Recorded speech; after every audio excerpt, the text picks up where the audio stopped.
Hey, so welcome to Guitar Town.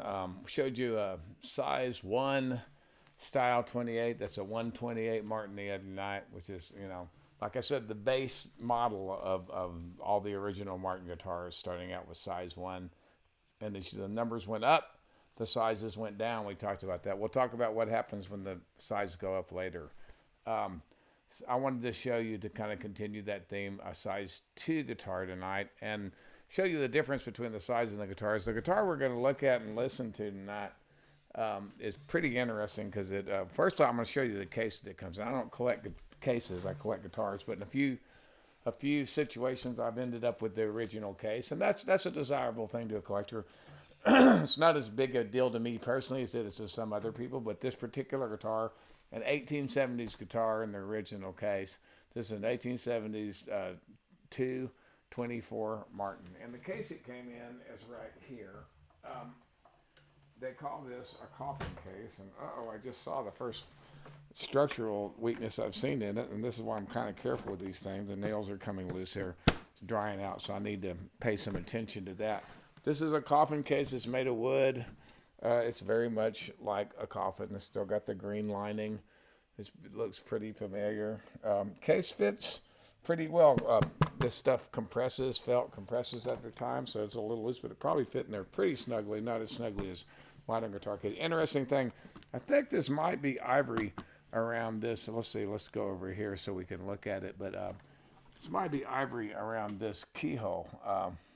They used some elephant ivory, and like I said, I didn't kill the elephant, so don't get mad at me about that. And you'll see a little bit of ivory tonight in some of these other instruments.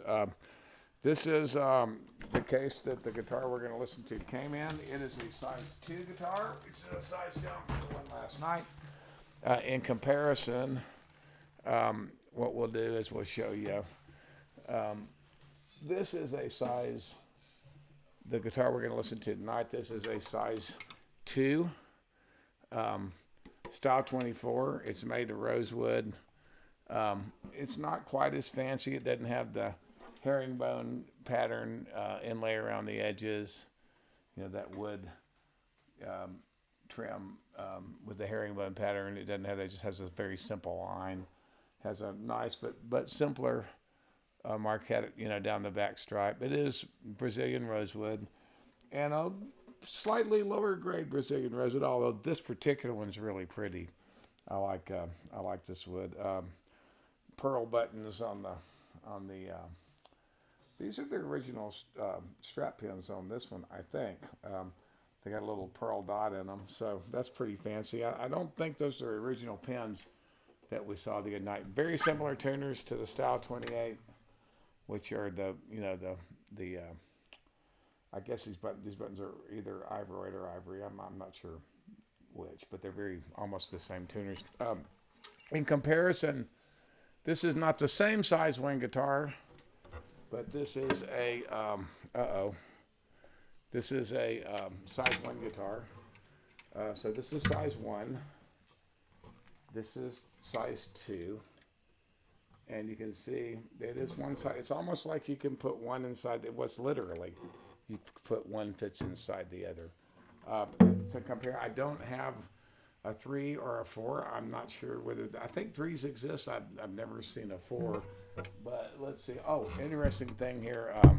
Ivory friction pegs on this 1903 guitar, but machines tuners on the 1870s guitars, because all through that period, some 30, 40, 50 years, they were machines were an option pretty early on, as early as this is an 1870s guitar, and these are the original tuners.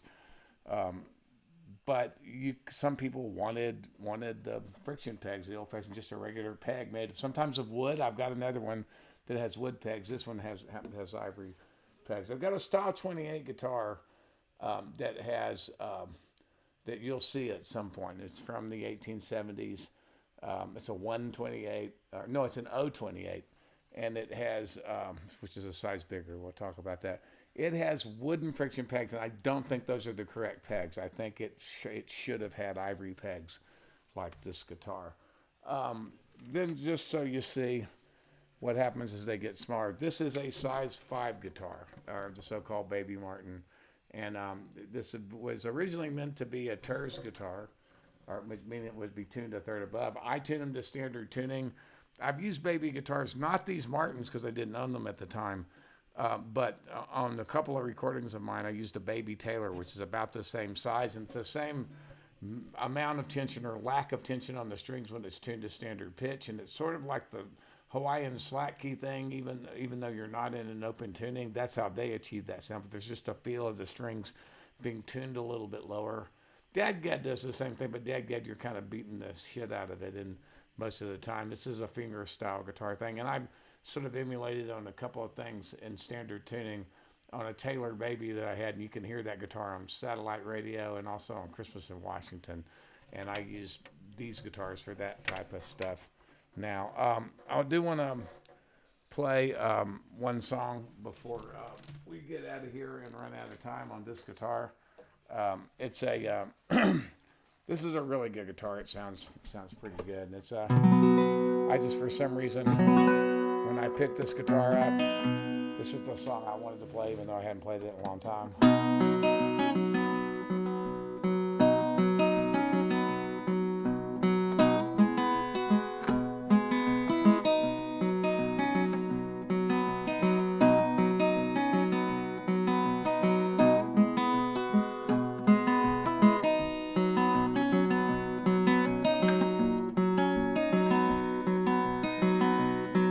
There's a halo around the moon, so I know it ain't to blame. 'Cause I knew what love could do, but loved it just the same. And I let her slip away.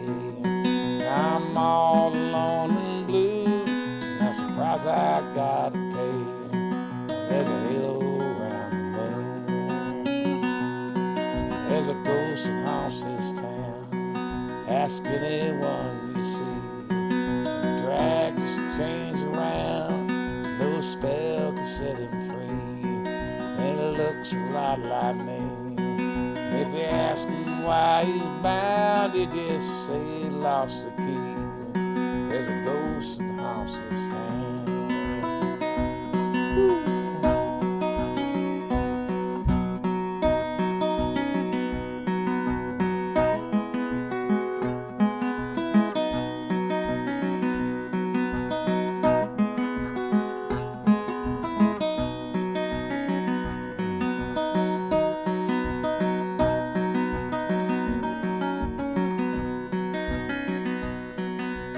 Shelter from the storm, without the lightning and the rain. Love would hold no charm if it wasn't for the pain.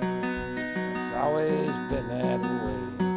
No matter what you do, no matter what you say, there's a halo around the moon. 1870's Martin 224.